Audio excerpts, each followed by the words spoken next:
कि हो गई है पीर पर्वत सी पिघलनी चाहिए, हो गई है पीर पर्वत सी पिघलनी चाहिए। इस हिमालय से कोई गंगा निकलनी चाहिए और सिर्फ हंगामा खड़ा करना मेरा मकसद नहीं, मेरी कोशिश है कि ये सूरत बदलनी चाहिए। भारतीय जनता पार्टी के एक विधायक ने कहा कि किसान नहीं आतंकवादी हैं, इनको सूट कर देना चाहिए और अगर दिल्ली पुलिस नहीं कर पाती तो मैं अब कहते हैं मैं एक फोन कॉल की दूरी पर हूं। मैं पूछना चाहता हूं क्या इस सरकार के पास कॉल करने के लिए 2 रुपए नहीं है? अरे 2 रुपए नहीं है तो हम लोगों से ले लो, लेकिन कॉल कर लो किसानों बॉर्डर पे। वहां पे 97 साल के कब सिंह आपको मिलेंगे, उनके 2 बेटे फौज में हैं, रो रो के कहते हैं मुझे इस उम्र में उग्रवादी कहा जा रहा है, नक्सलवादी कहा जा रहा है, उनकी पीड़ा है।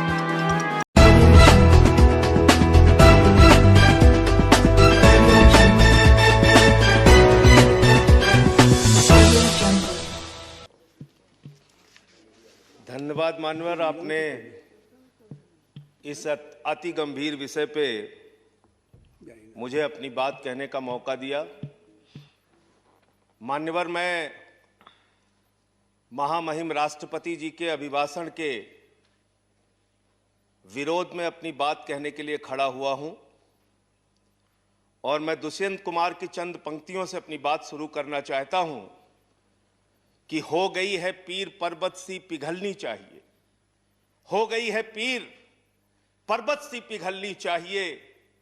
इस हिमालय से कोई गंगा निकलनी चाहिए और सिर्फ हंगामा खड़ा करना मेरा मकसद नहीं, मेरी कोशिश है कि ये सूरत बदलनी चाहिए।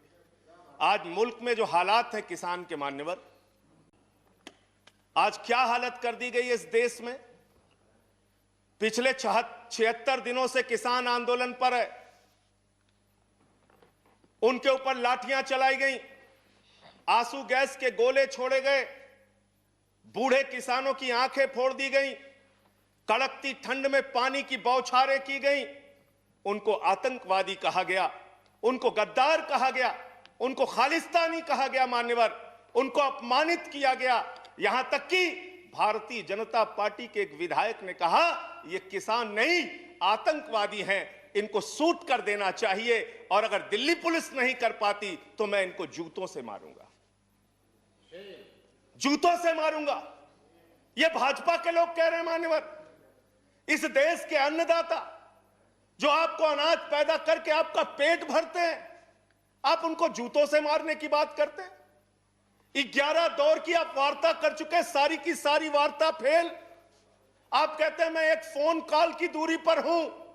मैं पूछना चाहता हूं क्या इस सरकार के पास कॉल करने के लिए 2 रुपए भी नहीं है? अरे 2 रुपए नहीं है तो हम लोगों से ले लो, लेकिन कॉल कर लो किसानों को, कॉल कर लो किसानों को। उनकी पीड़ा चरम पर पहुंच चुकी है मान्यवर। 165 किसानों ने अब तक अपनी शहादत दी है। आप जाइए गाजीपुर बॉर्डर पे, वहां पे 97 साल के इलम सिंह आपको मिलेंगे, उनके 2 बेटे फौज में हैं, रो रो के कहते हैं मुझे इस उम्र में उग्रवादी कहा जा रहा है, नक्सलवादी कहा जा रहा है, उनकी पीड़ा है मान्यवर। आप जाइए टीकरी बॉर्डर पे, आप जाइए सिंगू बॉर्डर पे, पीड़ा के साथ वो लोग कहते हैं शहीद आजम भगत सिंह के वंशजों को, शहीद लाला लाजपत राय के वंशजों को, जलियांवाला बाग कांड में शहादत देने वालों के वंशजों को आप खालिस्तानी कह रहे हैं, आतंकवादी कह रहे हैं, उनको अपमानित करने का काम कर रहे हैं। मैं आपसे पूछना चाहता हूं क्या दुश्मनी है आपकी इन अन्नदाताओं से? चलिए सब कुछ कर लिया आपने, अब तो कम से कम उनके ऊपर दया कीजिए और ये तीनों काला कानून वापस लेना ही पड़ेगा, आपको लेना चाहिए। अब आपने जुल्म की इंतहा कर दी है। आप चले जाइए गाजीपुर बॉर्डर पे मान्यवर, कटीले तार, बड़े बड़े कीले गाड़ दी गई हैं, 12-12 इंच की कीले सड़कों पे गाड़ दी गई हैं। देखकर ऐसा लगता है कि दुश्मन देश की सेना आने वाली है। ऐसी स्थितियां दो परिस्थितियों में जन्म लेती हैं मान्यवर।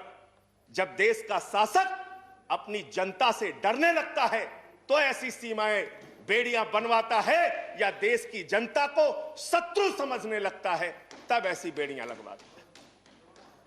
यह हो रहा है मान्यवर। आज इनके जुर्म के कारण हिंदुस्तान के महान किसान नेता बाबा महेंद्र सिंह टिकैत के बेटे राकेश टिकैत को रोना पड़ा और यह कहना पड़ा कि भाजपा के लोग घेर कर हमें लाठियों से पीटना चाहते हैं। यह आप करा रहे हैं, यह आप करा रहे हैं।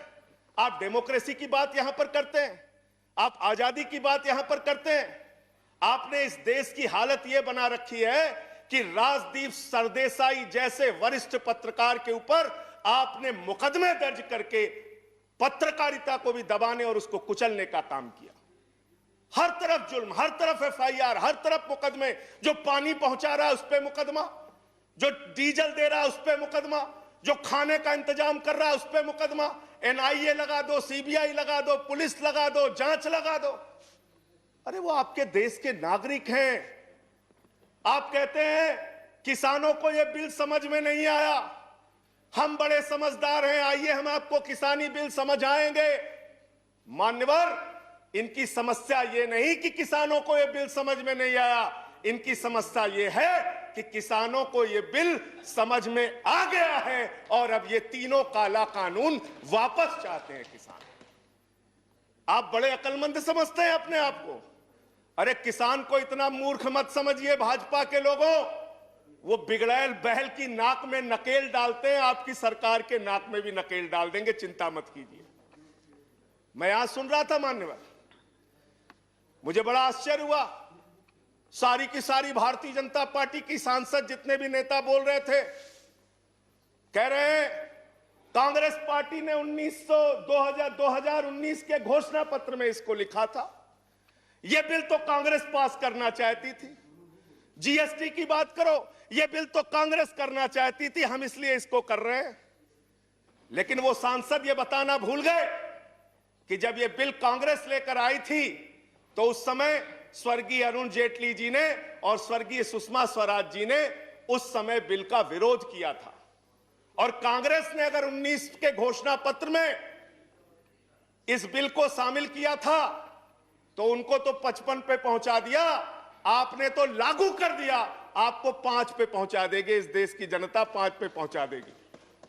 इसलिए अगर आप कांग्रेस के सपनों को पूरा करने के लिए आए हैं तो जनता को भ्रमित मत कीजिए।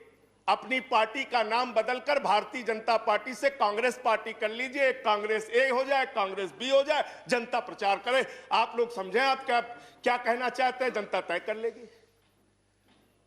मान्यवर, इस बिल में क्या क्या लिखा है वो बातें आपको बता के और थोड़ी बातें कह के अपनी बात खत्म करूंगा।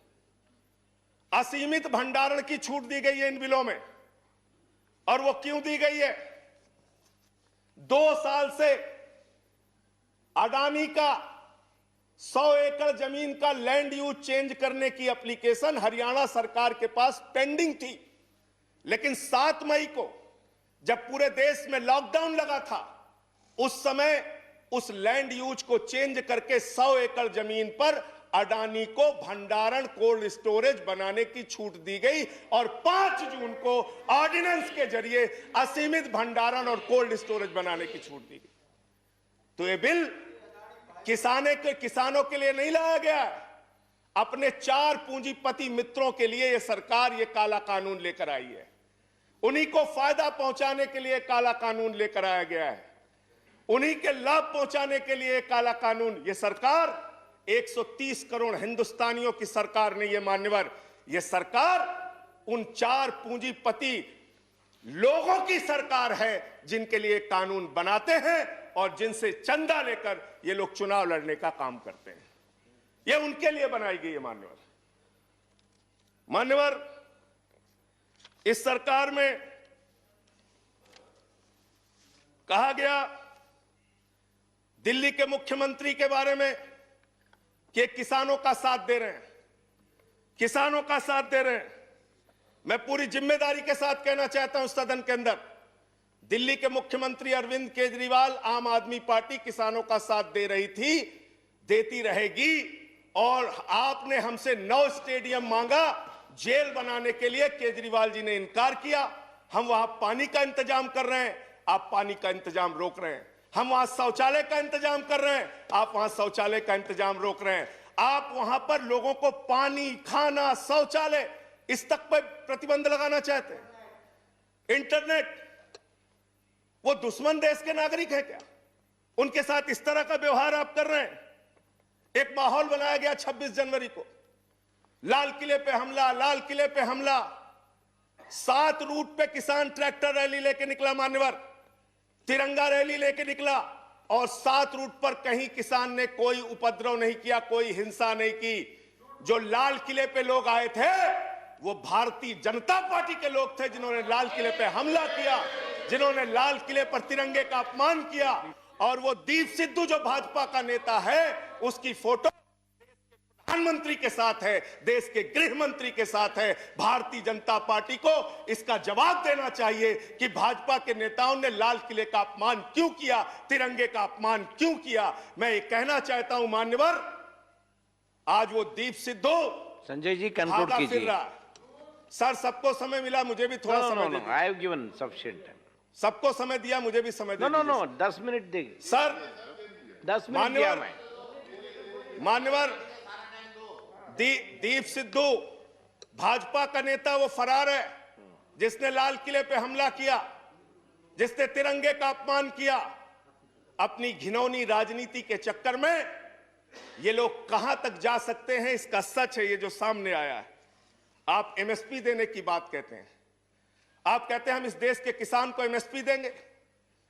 बड़ी अजीब बात है मान्यवर, इस देश के किसान को एमएसपी देने के नाम पर क्या कर रहे हैं ये। मैं उत्तर प्रदेश की खबर बता रहा हूं। 10 धान के क्रय केंद्रों पर 10 अधिकारियों के खिलाफ एफआईआर हुई, क्योंकि क्रय केंद्र में खरीद में एमएसपी में गड़बड़ी की गई। इसी तरीके से 1 रुपए किलो गोभी बिक रही थी, तो किसान ने अपनी गोभी पे ट्रैक्टर चला दिया। उत्तर प्रदेश की खबर। बरेली के अंदर उत्तर प्रदेश में 3 करोड़ की धान खरीद हो गई कागजों पे, किसान का पता तक नहीं है। तो डेरेक ओब्रायन साहब, जो यूपी में खरीद हुई है वो भूतों की खरीद हुई है, किसान का पता नहीं, नाम दर्ज करके खरीद हो गई। 4 साल में गन्ना किसानों पे मात्र 10 रुपए इन्होंने बढ़ाया है उत्तर प्रदेश के अंदर, मात्र 10 रुपए मान्यवर। तो इसलिए ना आप एमएसपी देना चाहते हो, ना किसान को उसके फसल का दाम देना चाहते हो। असीमित भंडारण की छूट देकर आपने पूंजीपति मित्रों को यह सुविधा दे दी कि सस्ते में किसान से अनाज खरीदेंगे, सस्ते में किसान से फल खरीदेंगे, सस्ते में किसान से सब्जियां खरीदेंगे, उसका बड़े बड़े स्टोरेज में भंडारण करेंगे, जमाखोरी करेंगे, और जब बाजार में फल सब्जियों की कमी हो जाएगी, अनाज की कमी हो जाएगी, तो महंगे दामों में जनता को बेचेंगे। यानी आपने महंगाई को, जमाखोरी को, कालाबाजारी को इस बिल के माध्यम से लीगलाइज करने का, वैधता प्रदान करने का काम किया है। इस देश में महंगाई बढ़ाने का काम किया है, उसका रास्ता आपने खोला है। इसलिए भी ये बिल, तीनों का तीनों काला बिल वापस लिया जाना चाहिए। Thank you. अंत में थैंक यू। अंत में एक बजट आपने पेश किया मनोहर, बस खत्म करके अपनी बात को खत्म करूंगा, उन्हीं बातों को। Please conclude. सर, बजट इन्होंने पेश किया है, तो बजट के ऊपर और खरीद के ऊपर मैं लास्ट मिनट जो इनका बजट है चंद लाइनों में उसको कह के अपनी बात को खत्म करूंगा कि धरा बेच देंगे, गगन बेच देंगे। धरा बेच देंगे, गगन बेच देंगे, कली बेच देंगे, चमन बेच देंगे। अगर तुम ही यूं ही सोते रहे तो ये फर्जी राष्ट्रवादी वतन बेच देंगे, वतन बेच देंगे, वतन बेच देंगे। धन्यवाद माननीय। Thank you.